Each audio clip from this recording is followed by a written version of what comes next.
Mister Abbasi সাহেব, আপনার এই বেকা মুখ থেকে যে কথাগুলি বলছেন, এই কথাগুলি উড্র করেন। কেন বলছি?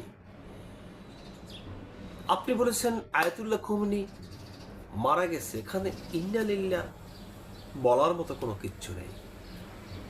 একটা মুসলিম কান্ট্রিতে প্রত্যেকটা লোকের রক্ত ক্ষরণ হয়েছে আব্বাসী সাহেব। মনে করেন ইরান গাজার মতো হয়ে গেল, পরাস্ত হয়ে গেল আমেরিকার কাছে। এখন যদি বাংলাদেশের উপরে যদি কোনো আক্রমণ হয়, তাহলে তুমি কি টিকতে পারবে? তোমার কাছে তো বিশাল বড় একটা অস্ত্র আছে, তাই না? একটা মিসাইল আছে তোমার সাথে যেটা থাকে, এছাড়া তো কিছু নেই, তাই না?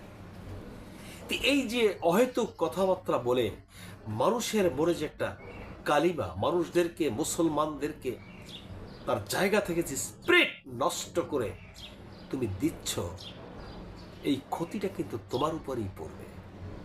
আর তখন তুমি বুঝবে যে ইরান সিয়া করছে না সিরিয়া সাত্তা করছে না কি করছে। আমাদের দেখতে হবে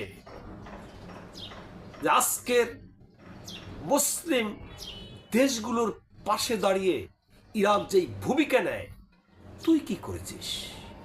তুই কি ভূমিকা নিয়েছিস? তোর কাছে কি আছে? আর তুই ভূমিকা নিবি কি? নিতে পারবি তুই? কথা ছাড়া, তো চাপাবাজি ছাড়া বাংলাদেশের কোনো আলেমের কি আছে আমাকে বলুন তো? কথা দিয়েও তুমি সাহায্য করবে না, আর কথা দিয়ে মানুষের রক্তক্ষরণ করবে, মুসলমানদেরকে রক্তক্ষরণ করবে। এটা এক ধরনের একঘেয়েমি, এবং এটা হচ্ছে আজকের ইসলামের, এরাই হচ্ছে জাত শত্রু। বুঝতে পেরেছেন?